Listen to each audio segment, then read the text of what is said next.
Cure ng Kyle Hero. Yeah. I'm okay with just picking up the Terizla also. Terizla. The jungler. Wow. Ganda yung best EXP laner natin ngayon. Or i-match nila with the kung ayaw nila yung Arlott Loyi combination, pero hindi naman default yun para sa TLPH. Ang dami pa nila pwede ipare sa Loyi kasi. You can also take away the Yuzong to avoid Yan na. the Yuzong, pero Terizla nga yung So hindi sila nag-Moscow, mas plinex nila tong Julian. So it's either Kyle or Few. So ayun na nga yung value 1. And we still don't know nga kung saan mapupunta ang Julia na to. And for Liquid Echo, they have the chance to secure the Moskov and the Edith. Mukhang isang team sila na talagang binavalue ang Edith pick na yun. At hindi mo naman kailangan masyadong isipin na mabagal mag-rotate sa mapa ang isang Edith. Whereas meron ka namang diversion na binibigay ng Luyi. Pero mukhang malayo ang ating tingin dahil back siya. At Arlott ang kanilang magiging lock-in. Okay. Sure na rin yung Moscow para dito sa Falcon Saber. Ang bilis, the Blitz, Drafter, Trebursio. Ang ganda ng sagot for me ng Falcon. Alam nila yung Baksha was coming. Wow, grabe nakita mo yun sa fans. Ang daming may props, tas may nag-aabot pa ng tubig. May mga light stick nga ata ako nakita, meron ba? Lupit. Light stick na tayo. Ay, ganun na eh. Pero nakita natin sa MLBB. Ganun Ano na. na tayo dito, men? Yuzong ban na naman. Good call. Ini-expect nila tong Arlott. Pinipersa nila yung Arlott na pwedeng Arlott ka na 4D or... Shucks, ang ganda talaga ng Yuzong. Bang ang ganda ng respect. Na iiba kasi laro ng Liquid kapag wala yung Yuzong eh. Parang simula pa lang nung Animorphs era ng Echo, ibang klase na talaga yung Dragon ni Sanford eh. Kumbaga parang when you say Sanford, sure maalala mo yung Benedetta, pero iba yung lason na Dragon. dating ng Yuzong niya. Kaya nagulat nga ako na hindi prinayo dito ng TLPH yung Yuzong. nila. Kasi di ba, yun yung combo na nakita natin eh. Yung Yuzong Loyi. Pag diversion lalabas yung Dragon. Dragon. Yung Sa likod ng kalaban. Favorite combo nila yan. Basta gamit na gamit nila yung Yuzong. Sobrang trusted at sobrang masterful ni Sanford dito sa kanyang Yuzong. And yun na nga, ang gagawin lang ni Carl ni Flap dito, mapakamatay lang, papatiwa ka lang. Basta maultihan mo tatlo, okay na, may Julian tayo. Itong Julian sobrang flex pa rin. Nakita na natin to Ayan na. isang beses. Nagawa na to ni Ogwen against the Luyi. Renmar, kasama kita noon. Ano bang ginagawa ng isang Lolita against the Luyi? The reflection, nare-reflect mo yung dispersion. Dispersion. Bumabalik. Nare-reflect na yung dispersion na yun. And of course, with the carry as well. So, again, perfect pickup para sa Lolita. TLPH, pwede nila idaan sa team fight at saka sa macro rotation. Pero kailangan talaga nila ingatan yung reflection ng Lolita. Last pick para sa Falcons AP. Bren, ano ang kanilang ipapares? Ano ang confirm dito? Julian Jungle nga ba? Roger. O Julian Mid? Roger kaya, boss. Roger Jungle. Joke lang. Tingnan natin kasi Wala pa. Ay, ban na pala. Naban na rin at saka may Moskov na rin sila kaya imposible jungle or mage lang Mage talaga na lang. ang ating inaabangan. Ano kaya ang lalabas? What if it's a unique jungle pick? Pero meron pa naman Akai kung gusto niya. But then in terms of the mesh, parang kay Lolita medyo hindi Lilia. 1+1. Ay, Lilia. Ayun yung jungle nila. Julian. Ginulian jungle, tas mid Lilia. Wow, what an adjustment, ha? Ay, ang ganda nung Lilia pala. Oo. Ayan na nga yun, the Lilia mid for Captain Few. At si Kyle T. Sinangan ang mag-Julian. For Liquid Echo, nakuha nila ang napakalakas na Luyi pick. Magagamit kaya nito para ma-score ng 1-1 ang sering ito. Punta na tayo sa ating casters. Casters, kayo na. Maraming salamat sa ating mga panelists at tulad na naming nakapagpahinga ng ilang sandali ay sana nakahinga na rin ng malalim muli ang ating mga manonood para ihanda ang kanilang mga sarili dito sa ikalawang laban ng Falcons AP Bren at Liquid Echo kasi anything can happen na naman, Ate Shante. Oo, no one is safe talaga. Kahit si Julian hindi din naging safe sa pagiging flex pick. Akala natin ay talagang nakalatag na siya bilang mid lane lang. Pero ngayon ay jungler naman. So parang hindi talaga nauubusan yung Pilipinas sa mga strategy. Ganon din naman dito sa Liquid Echo. Inaabangan ko na yung mga diversion play ni Kuya Sanji. Alam mo, sabi nga sa quote ni Coach Ducky kanina, parang yung isa sa pinakamalaking changes daw na nangyari dito sa kanilang kupunan ay yung mindset na talagang gusto lang nilang laruin yung laro for what it is at hindi na mag-isip ng kahit ano pang mga bagay. Pero higit pa doon, nakikita natin, maski sa mga inilalabas na heroes ng Falcons AP Bren, ang dami na nilang mga panibagong timpla o ingredients. Kung babalikan natin yung sinasabi natin kanina na ipinapakita sa atin ngayon at ayan, maagang flicker na force out para kay JP. Oo, pero nakuha ni Cartesi yung yung lead wanderer. And yan, totoo yung sinabi mo dito kasi parang si Few, parang hindi natin siya nakita na naglilya buong knockout sa ating buong MC. Wait lang, si Cartesi ay mabibigyan. Nako po, nabigyan siya dito ni Carla TZ. First blood yan para sa Liquid Echo. Saktong-sakto pinag-uusapan lang natin kanina yung Julian sa kung ano nga ba, bakit hindi na siya kabilang sa kategorya ng mga assassin? Yan. Dahil nga pagdating sa usapin ng mobility, parang may kaunting kakulangan at nakita natin in action doon na binato-bato na lang ng platito ni Carl TZ na kung talagang mobility lang ang usapan. Tingnan mo naman, gugulong-gulong. Oo, ano yan isa yan sa mga kinakanta ni Miss Rachel. Yung Wheels on the Bus. Kinanta niya yun? Oh, Miss Rachel, yung sa mga pang-kids. Akala ko mga Rachel Ango. Rachel Ango. Si Miss Rachel. Shoutout pala sa mga nag-aalaga din ng kanilang mga babies ngayon. Yes. Na nanonood sa ating lahat. 3:53 PM po ngayon sa Riyadh. Pero alam namin may paggabi na at gabi na nga Oo. sa Pilipinas. Saktong sabi mo marami tayong nakikitang pamilya na nanonood Yes. no? At lalo pa na puno yung Amazon Arena. So nakita natin kanina kung gaano karami yung mga sumusuportang mga magkakapamilya, magtotropa. Hindi na natin na sigurado kung meron ding syempre mga may hindi Pilipino na nandyan for sure. Pero nakakatuwang isipin talaga yung dami ng mga manonood natin ngayon na so far siguro ay nakaupo lang din ng maigi kasi tahimik pa naman ang ating Oh. early game. Ano pala ngayon, medyo mild na pag-upo. Mamaya nakakapit na yan. Yun yung hindi mild na pag-upo. Ay, yun na makapit! Yan. Si Sanford ang nakuha doon. At napaganda dito ng simula para sa ating dalawang kupunan. At first turtle pa lang agad. Ay, ganito na ka-intense ang atin nakikita para sa dalawang kupunan. Okay, ginamit na yung Numen ng Blast pero si Cal PC at si JP halos wala na buhay doon. Aalis ang mga players at inilalaban pa din. Oh, teka. Ay, may diversion play! May diversion play yung dadating ng mga players na dito na San Duo pero naamoy ng Falcons AP Bren. Tahimik lang nilang tinrabaho doon yung Turtle and even from game 1, ang laki nung nagiging impact dito nung pagkakabisita, pagkaka-punch mo agad dun sa XP laner ng kalaban mo na syempre typically naman yung aasahan natin pero to think na ganun kataas yung level of respect or yung attention na ibinibigay ng dalawang kupunan natin sa XP laners this early in the game. And speaking of XP laners, eto na naman tayo! Si Sanford na naman ang mahanap ng Falcons AP Bren. Ikalawang death dito ni Sanford. Sinabi natin ng Liquid Echo ay isa sa mga ingredient nila ay yung Sansan na duo. Medyo mahihirapan na siguro na mag-rotate ang Liquid Echo kapag yung isa din sana sa crowd control nila ang nakukuha. Laki yung magiging trabaho dito ni Sanford kasi siya yung i-expect mong magiging matapang na talaga magda-dive, magsa-scout at talagang mag-e-engage ng Falcons AP Bren. Pero kung maaga siyang nabibigyan ng ganito, hindi mo na rin ma-assure o mabibigyan ng reassurance. Sabihin na natin, yung duo mo na si Sanji din, na pwede kang pumwesto ng walang masyadong inaabala kasi siya mismo, si Sanford mismo ay isang magiging madaling target for Falcons AP Bren kung magpatuloy ito. Pero so far naman, kung titingnan natin yung gold lead, mga 1K pa din naman ang pagitan ng dalawang teams natin. At mukhang dito sa susunod na Turtle, magkakaroon na naman ng aasahan nating action. O, kalmado muna ang Land of Dawn. Parang lang yan, namamasyal lang muna sa Land of Dawn dito ang ating mga manlalaro. Turtle pa nga talaga yata ulit magkakakitaan yung dalawa. Oh, tsaka inuna ulit ni Flap TZ yung kanyang Queen Swings. And parang kanina, ganito rin yung kanyang piniling gawin. So, isa yun sa mga dahilan ko bakit, walang Minotaur ngayon pero inaasahan na natin agad na mataas yung magiging sustain o yung tapang factor dito ng XP layer ng Falcons AP Bren. Pero speaking of tapang, Pumasok na nga doon si Sanford.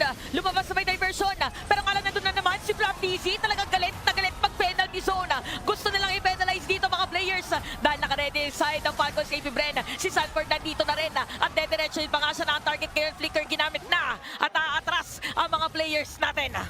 Hindi madaling trabaho ngayon sa Liquid Echo'ng manggulat kung ang Falcons AP Bren ganoon na lang binabato yung kanilang mga skills. Sila na yung nagiging matapang na mag-engage talaga pero ngayon ay medyo alanganin yata si Super. Ay! Kaso mabubuhay pa yata! At ngayon si Flap na lang ang babawi para sa kanya si Sanford ang mawawala. At napakaganda na nangyayari. Mababaliktad pa nga dito na side ng Falcons AP Bren para makakatakas rin. Dito si Carl TC. Grabe mga agimat.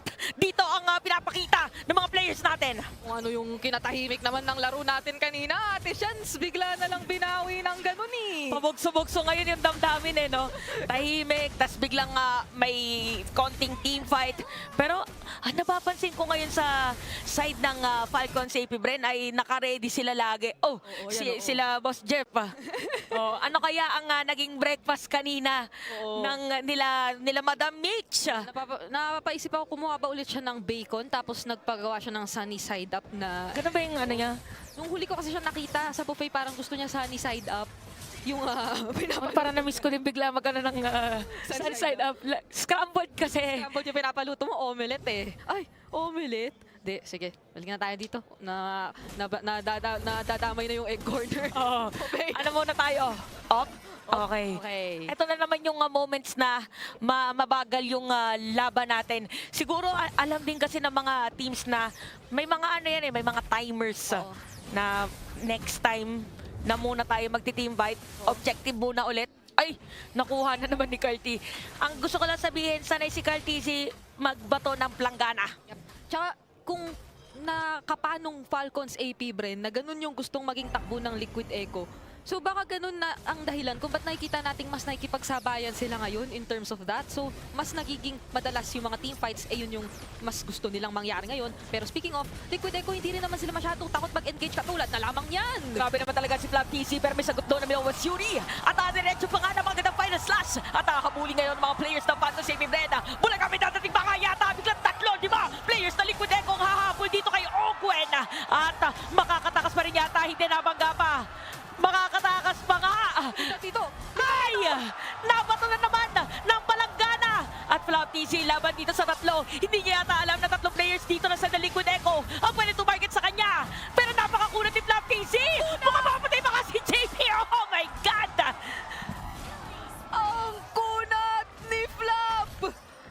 Natagalan niya yung tatlong miyembro ng Liquid Echo. Nababalikan natin ngayon sa ating STC replay. Tignan nyo naman, final slash na siya at lahat pinenjans in. Ginamitan mo na ng lahat ng mga pwede mong ibato. Mga palangganang natitira pa ni Carlito. Pero nakikita mo doon na talagang natagalan niya yun at nakabawi pa nga siya ng isang kill onto JP. So ito yung threat ng nakikita nating build path ni FaZe. Kaya pala siya nagiging ganito kalaking problema for Liquid Echo maski pa kanina sa early stages of the game. Oo, kasi si Queen Swings nga pala, kapag bumaba yung HP mo ng 40%.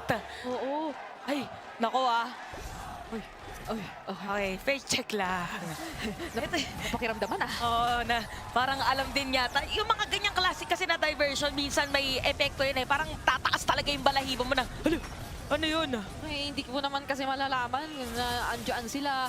Yung pinaka magiging pang-check dito ng Falcons AP Bren, ano yung mga glooms ni Few, ni Lilia, pagka na-timingan o nagkataon pa, ay baka pagka nakaipon na rin ng damage dito ang Liquid Echo, ay mabilisan na lang din nilang mapaparamdam yung kanilang burst damage potential. Eventually later on, lalo pa yung mga typical na abangan ng carry sa bush, tapos binabato ka na lang, inuubusan ka na lang ng shuriken later on. Pero so far, speaking of gold laners, matahimik lang na naman din yung dalawang sides na nakikita natin for both of these teams. Pero in terms of kill score, in terms of gold, halos wala tayong makikita masyadong diferensya pagdating dito sa dalawang kupunan. Pwera na lang dun sa mga torre na nasecure ng Falcons AP Bren, I guess. Oo, panday na panday talaga ngayon. So siguro para sa side ng Liquid Echo, pwede sila magbigay ng space para, ayan, yan yung space yata nila. Yung dedepensa or tatry sila kumuha ng turret.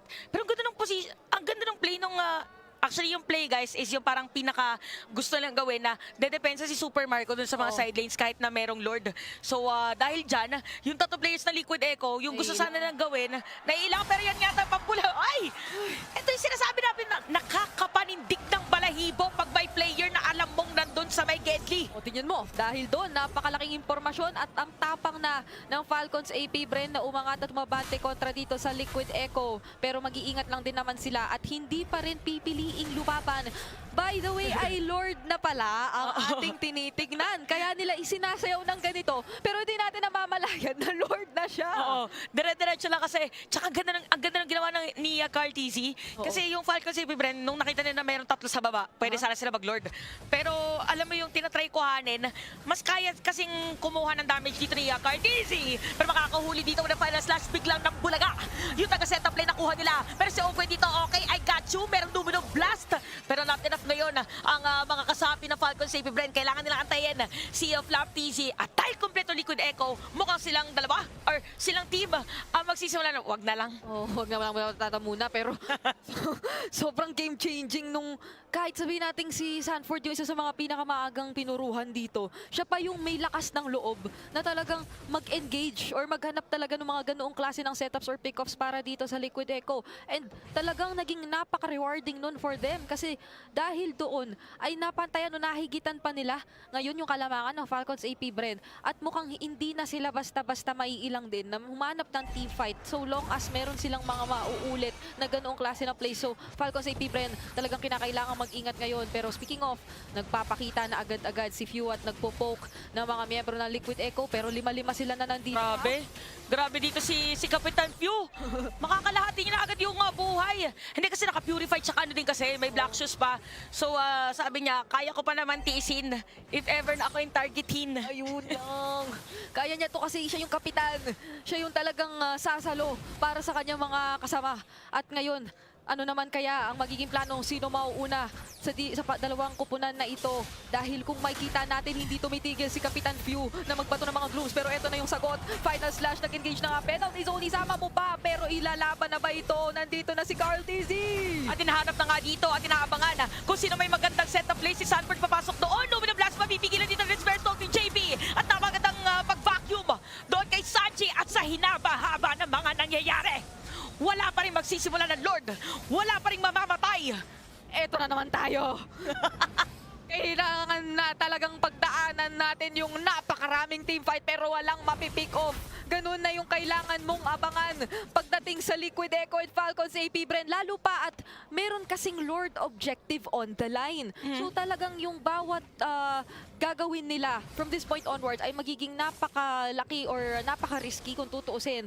Lalo pa kasi kung Falcons AP Bren lang ang pag-uusapan, sila yung mas may lakas ng loob na sige, gaya ng sinabi mo, kahit humiwalay pa nga sa atin muna si Super Marco. So long as alam nila na nandito lang naman yung Liquid Echo, pwede nilang i-pressure yung lanes ng Liquid Echo. And right now, we're seeing na sila pa nga ang nakakuha ng mid lane turret kahit na sabihin natin wala naman silang kill. Hindi siya convert eh. Talagang pag-manage lang. At ngayon, nasa baba na naman nga si Super Marco. Oo nga kasi nakapuesto yung Liquid Echo. Okay, meron na namang diversion. Si Sanford, ay nako, medyo nabitin lang. Mabi siya sa goal. Oo, nasa pagitan ng yung kakarambot na lang na espasyo. Doon pa napunta. So nakita rin dito ng mga players ng Falcons AP Bren. At si Super Marco ay nagtutur muna. Ganto pala ang itsura ng jungle ng Liquid Echo. Ayan, tingnan mo, makakaisang tore na siya niyan. Kasi sa hinaba-haba ng nakikita nating aksyon dito, Ate Shants, hindi na namamanage din ng Liquid Echo yung kung paano kayang gawin yun ng Falcons AP Bren sa sides nila. Kasi usapin lang ng Spear of Destruction yan eh. Yung bilis ng follow-up pero mukhang ang Lord medyo low on HP na. Mag-engage na yata sila talaga. At ginamit nga yung Black Shoes. At ginamit na rin dito ni JP. Napakagandang final slash para kay Sanford. Si Kyle TZ dito hahabol ng mga players. Sanford is down. At free hit pa nga ang iba. Makakatakas dito mga ibang players ng Liquid Echo. Yung diversion doon medyo naikasa lang pero hindi naman talaga pinanindigan. So ang nawalan ng miyembro dito ay ang Liquid Echo dahil Sanford is down. Pero teka lang, Spear of Destruction. Pumasok talaga dito si Super Marco. Napakatapang na version naman ito ni Super Marco. Hindi lang basta Tori ang gustong kalabanin this time. At hindi na yata makalapit ang Liquid Echo. Grabe na yung zoning ng Falcons AP Bren. Nahanap pa si Sanji. Tinalunan with the penalty zone. At itinutuloy na nga ito ng Falcons AP Bren. Ang call ay mag-hero. Nako, napakagandang play para kayo sa side of Falcons AP Bren. At dumiretso na ulit dito ang kanilang opensa. Nakapwesto doon sa purple buff ni Carla TZ at Falcons AP Bren. nakuha nila yung Lord after nung ilang minutes na juggle doon sa pit na yon. Hindi nga lang yata yung Lord yung ginagil nila, no? Yung buong kamapahan sa pamamagitan lang ni Super Marco. Again, with the global presence na, by the way, ay full item build na rin on this Moskov. So may imagine mo na yung laki ng threat na pwede niyang dalhin as yung source of damage dito na most of the time magiging pangsunod lang dun sa napakataas na potential din ni Few. So kung iisipin natin ngayon, yung ingredients, usapin ng ingredients. Para magluluto na tayo mamaya. Magluluto na tayo. Nakukompleto na talaga ng Falcons AP Bren yung mga kinakailangan nila para dito. Oo nga eh. Tsaka iba talaga dito si iba yung Lilia ni Few ni Lilia tuloy. Pwede rin. Kasi siya yung nang-zono. Tapos kanina siya sana yung gustong targetin. Pero nakatakas pa rin. At kita nga natin yung Lord ng Falcons AP Bren ay mamarcha dito sa baba. Iba na ang pinapakitang form ngayon ng Falcons AP Bren. Huwampas na nga yung Lord na nasecure nila dito sa bottom lane at mukhang nagsastruggle dumepensa ang Liquid Echo. Nagsastruggle sila na lumapit basta-basta sa Falcons AP Bren dahil hindi sila basta-basta pwedeng dikitan. Marami silang pwedeng gamiting pambawi. Kung kanina Minoan Fury penalty zone, ngayon naman Numenon Blast penalty zone. Yung mga pwede nilang ipansagot kapag mag-extend na rito ang Liquid Echo. So parang ang pinaka-importante nating titingnan dito yung uunahin talaga ni Sanford na susundan ni JP. Hindi yung uunahin ni JP unless alam nila na may mga major resources talagang nawala na for Falcons. Oh, parang siya, si JP on top. JP on top! Ganyan yung play nila. Parang siya yung taga-Celia ng setup. Di ba? Kailangan ilapit. Ilapit muna ni Sanford, tas JP on top. Yan ang kailangan mangyari ngayon sa likod Echo. And gusto ko lang sabihin, habang pinag-uusapan natin yon, napakaganda pala nung flow ng minion na ginawa ng Falcons AP Bren. Kasabay nung Lord, nasira po lahat ng inhibitor turret ng Liquid Echo. Medyo mahirap yatang dumepensa pagka ganito yung eksena. Actually, kung iisipin mo, kanina pa lang, nahihirapan na talaga makipagsabayan dun sa waves ang Liquid Echo. Nung meron pa silang inhibitor turret na si Super Marco lang yung tumatrabaho, what more ngayon na kailangan na rin nilang alalahanin yung mga enhanced minions from Falcons 8 or na magmumula dito sa side ng Falcons AP Bren dahil nga naman ay ubos na exposed na yung base dito ng Liquid Echo. So, ito na ba yung punto na talagang kailangan magsasama-sama na muna sila. Wala yata pwede munang sobrang humiwalay. Oo nga eh. Yung magiging impact dito ng diversion, matetest talaga eh. Kung paano, no? Saan, kung paano. Oh, tsaka feeling ko parang kasi kanina 'di ba si Super Marco parang lagi nasa may gilid, magki-clear na minion wave. So ikaw kung ikaw yung Liquid Echo, mapapa-overthink ka din. Pag iniwan ko pa tong top lane, baka biglang may magsi-split push or backdoor play. Pwede din ganon yung gawin. Season 10 na backdooran ng Liquid Echo yung Falcons AP Bren. Pwede din mag-strategy pero depende dahil fast lord. Para dito sa Falcons AP Bren, parang hindi ata makakalapit pipilitin. RDC! Saktong-sakto napadaan lang at nahabulin na nga lang dito ng Falcons AP Bren para makabawi. Kitang-kita natin ngayon. Sabi ng RDC, okay na, goods na, nakakuha na ng Lord. Pero sabi ng Falcons AP Bren, diretsoin natin. Ngayon ginagamit nila ang kanilang mga skills, ultimates, para lang makatakas. Pero mukhang walang takas yung tatlong miyembro dahil napatumba na sila ng Falcons AP Bren. May dalawang minions dito sa ibaba, ipipilit na ba nila ito? Pipiliting dumepensa ng Liquid Echo. Pero linalabanan din talaga sila ng Falcons AP Bren. Hindi na yata kaya si RDC na lang nandito para dumepensa. Okay lang, nasa inyo Lord. Pero dahil dyan, game number 2 mapupunta sa Falcons AP Bren. Match point na agad para sa Falcons AP Bren. At sa nakita nating galawan sa dalawang team na to, ilang araw nating pinapanood ang MSC. This is world-class MLBB. Nakikita na natin talaga yung sinasabi ng Falcons AP Bren. Ibang Falcons AP Bren ang makakatapat ng Liquid Echo. And they are feeling it, they are seeing it. Sobrang dominante. Parang ayaw nilang sulitin ng ticket Parang gusto nila para maaga ang uwian para makapag-explore ang mga Pinoy dito sa Riyadh.